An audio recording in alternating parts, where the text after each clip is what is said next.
Hey folks, welcome back to the channel. Happy Cat Crypto here. So you've heard it on this channel, you're hearing it everywhere else. It looks like the burn tax goes live on the 20th of this month. So that means we're now in a 14-day countdown. We are getting the ticker added to the website. It should be up and running before midnight tonight. So folks, what does this all realistically mean? On the broader scale of things, it means that 3 to 4 months ago now, we all got together collectively to begin a movement to revitalize LUNACLASSIC. We are revitalizing LUNACLASSIC. Now, once the burn tax gets implemented, there's going to be a lot of eyes watching it in the background. And these eyes are going to be people that are going to be looking at the data, looking to see if this burn tax is actually going to work, if it's going to be feasible, if it's going to impact on-chain volume and users across the board, new people joining the space, projects, NFT projects, and everything else that gets affected by this 1.2% burn tax. So there are going to be people that want to get it removed, like I've said to you, and replace it with something else. And I'm totally fine with that aspect happening, as long as they have the accurate data to back up and they allow the burn tax long enough to provide sustainable data that we can actually see it's either working or it isn't working and it's making things worse. At that point, then it's time to rethink the strategy, isn't it? And it's as simple as that. So in the text that I spoke about earlier, it says it could happen on the parameter change proposal is going to go up on the 10th, like at the latest of this month, but it could happen any time between now and then. And from a few things I've heard in the wind, it could happen today or it could happen tomorrow. It might happen on the 10th, but from what I'm hearing, there's a possibility it could be coming sooner than the 10th. So what does that mean? Well, it draws the day back, doesn't it, of the actual landing of the block. So if they did it today, then you would be looking to draw back around 3 days off of the 20th, so to speak, and we would get the execution date earlier, or the block date, so to speak, or the block height. So this is really good because on the broader scale of things, like I said, we've worked for this. We've earned this as a community. We've all come together and it's brought a lot of new holders on board, just because of the fact a lot of people are holding Shiba Inu, hoping in a chance that there's going to be a huge burn and they could make monumental gains. And that's the same kind of concept that a lot of people have come into the space with, is the fact that they're in it for the simple fact that we're going to burn coins. And it's going to push the price up because that's what people think and that's what people have been taught to think, and it's what they know. But there's no substantial evidence to prove it does or it doesn't yet. And I've always said I feel like LUNACLASSIC is going to be the one that proves the burn theory. Does it work or doesn't it work? And then, like I said, at the same time, they've got to make sure it doesn't impact the blockchain in a negative way. And I'm totally understanding of that, because the last thing we want to do is kill the blockchain, because if we kill the blockchain, there'll be no burns because we will have killed the blockchain anyway. So I like to say it's all if, buts and coconuts, because you kind of have to wait for these things to develop, let these things play out, and then address and adapt and overcome as and when you need to.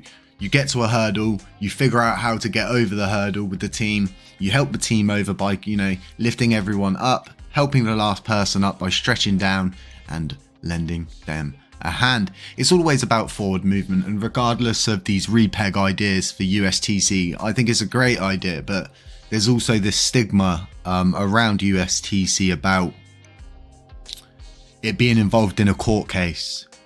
It could be dragged into court like XRP had been. So, but I know there is a plan for UST, and I think this one's been overlooked. So let's go over to YouTube, let's tap play, let's listen to this short little clip on the LFG funds plan. How does LFG plan to use its remaining funds to make UST holders whole? And I think this one's been kind of overlooked. So let's hear it from the Quan himself. I guess in terms of the legacy, it's you move on this. Like you build something else. And if it's Luna 2.0, that's one thing. But the legacy of everyone else and what they lost in this still continues. Right. So how do you square that in terms of, can you move on if other people out there are still reeling from their own personal losses?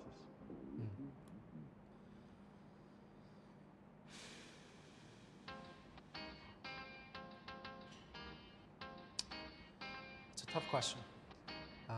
It's not easy.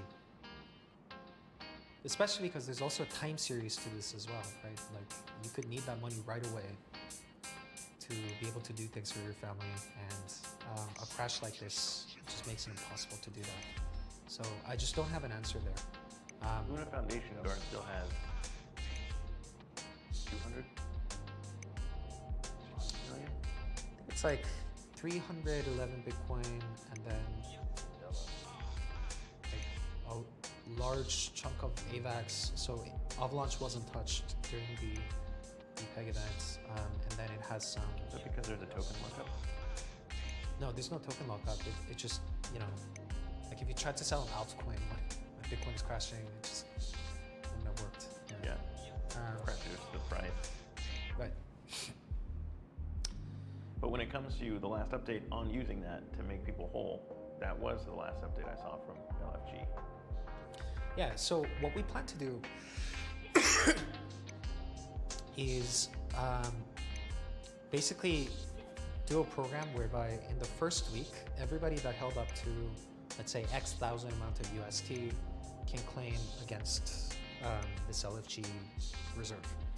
And then week 2, that amount goes up. Week 3, that amount goes up again.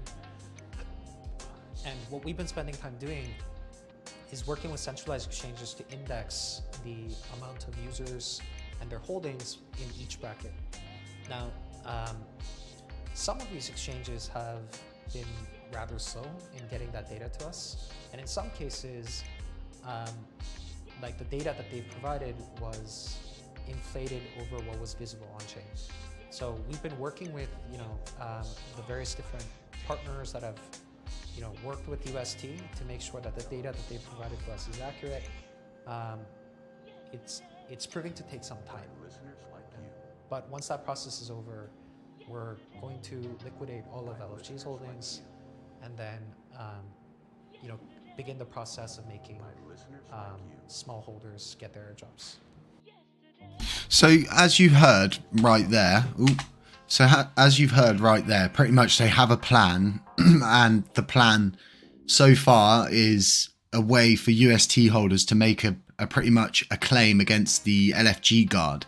They're going to be liquidating the LFG guard and then putting the plan into place, but they've been gathering snapshots, but they've been gathering certain snapshots from certain Cex'S that are overinflating the numbers, so to speak. So obviously everything needs to be done correctly on that front, but the fact that they're liquidating the LFG to make UST small holders and I think big holders, depending on what category you fall into, whole again, means that there is a plan for the LFG guard, and that needs to be incorporated into any of these plans, so to speak, around repegging USTC, because I think that's being mentioned quite a lot by quite a few different people. But I definitely think here, from where I'm sitting, from my perspective, that the next steps is repegging USTC or figuring some kind of way to either fix it, abandon it and get a new stable coin and just move forward. It's one of those ones. We always like to move forward and always ensure that we're looking at the next thing. What's next? And the burn tax is now secured.